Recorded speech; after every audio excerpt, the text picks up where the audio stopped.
everyone, welcome to Barge Pampered Kitchen, and today we're going to be making some rice balls. So this is a Japanese dish, and rice balls are very common, a lot of times eaten as like a snack. So more recently, even food trucks in Japan sell rice balls. What I have done is I pressure cooked some rice here, and there is, oops, can you see that? There we go. There is some roasted seaweed that I included. It said because it gives it that, what do they call it? Umami taste. So like that delicious taste. So a few things. Now, this does have to cool. It literally just finished. So we need to make what is called sushi rice first. And I'll tell you more about this other stuff in a second. We're going to bring to a boil some rice vinegar, along with some sugar and sea salt. Now you can get rice vinegar that's already sweetened, but if maybe you don't want actual sugar, you can get the sodium-free, sugar-free. And that is one of the brands you can find, and it'll be in the Asian section of your grocery store. And we're just putting a 1/4 cup of rice vinegar. Rice vinegar is also good like for salad dressings. Yeah. So vinegar, you might not think of that when you think of sushi, but I'll tell you something in a second. Now I have a sweetener here, and it is 4 teaspoons. That's a lot, actually. And then it's going to be 1 teaspoon of sea salt. So this is sweeter, so we will put 2.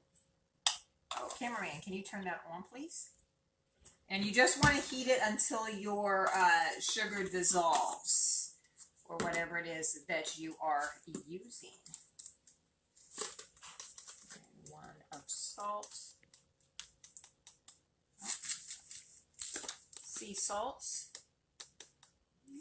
And I think this is a coarse sea salt, so it's not the bigger things. Let me give that a stir.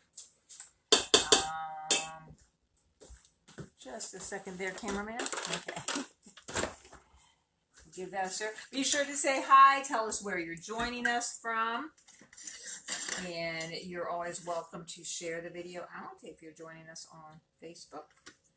And if you happen to be catching us on the replay, you can always say replay. And you can also still share that out. So we just want to bring that to a boil and dissolve, actually not even to a boil, but just dissolve that sugar. All right, so back here with the rice. We want this to cool off. There are techniques of cooling it. You can spread it across a pan and fan it while you flip it. Or you can just put it into a bowl and let it cool. But you want to be careful with it. You don't want to mash it up. This is sushi rice, which can be a little bit difficult to find. At my local grocery store, well, the local one didn't have it at all. But when I went for my weekly shopping, the actual jars of sushi rice, they were out of. That was like the one that was empty was the sushi rice. So now Carolina sells sushi rice, and it says right on it, sushi rice. Perfect for making sushi. So it's a short grain rice. So normally your normal white rice is a long grain, and then the other ones are even longer, like your jasmine rice and stuff. So this is a shorter grain. Okay, so you want a shorter grain rice. You could also use California rice. There's a few different names for it, but you want to make sure it says sushi rice. The word sushi. So this may surprise some of you and why we're using vinegar. The word sushi actually means sour tasting. So I think when, oh gosh, I don't know how many years ago now, but sushi became really popular, and a lot of people are like, well, I don't like raw fish. It has nothing to do with raw fish. Sushi just means sour tasting. That is the literal translation. So that's why we are using vinegar, so you get that sour taste. Now it also has the sweet from what we added to it. If you don't want to use sugar, you can also use honey, and it has dissolved, so you can turn that off, cameraman. You just have liquid in there. And we're going to put this into our bowl. And it is already cooling. So in the pressure cooker, our quick cooker, you just set it for 0 and then let the steam come out for 20 minutes. And that gets you nice cooked rice. Now, I said we're making rice balls. This can be used for sushi or rice balls. Now, these rice balls, you want them, you're thinking like sticky. You want it to stick together. But we're going to add the syrup we just made to it, and that's going to give it the stickiness. So, we'll see if this turns out. All right. Trying to get as much rice off of the pieces of seaweed as I can. And while this cools, we're going to add that vinegar to it and kind of fold it in.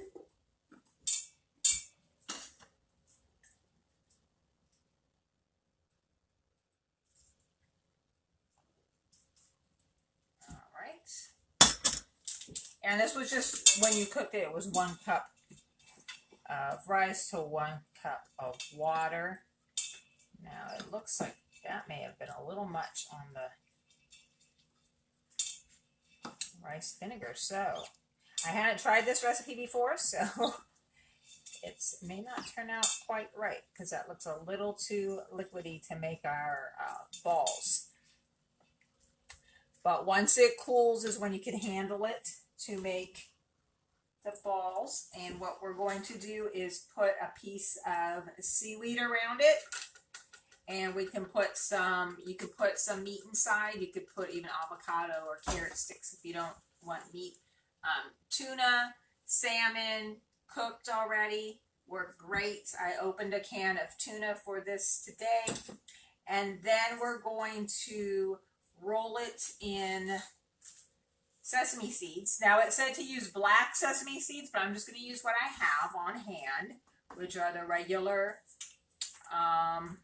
tan colored sesame seeds. Now these do kind of take a little bit getting used to as far as the taste. I'm just going to put enough so that we can roll it.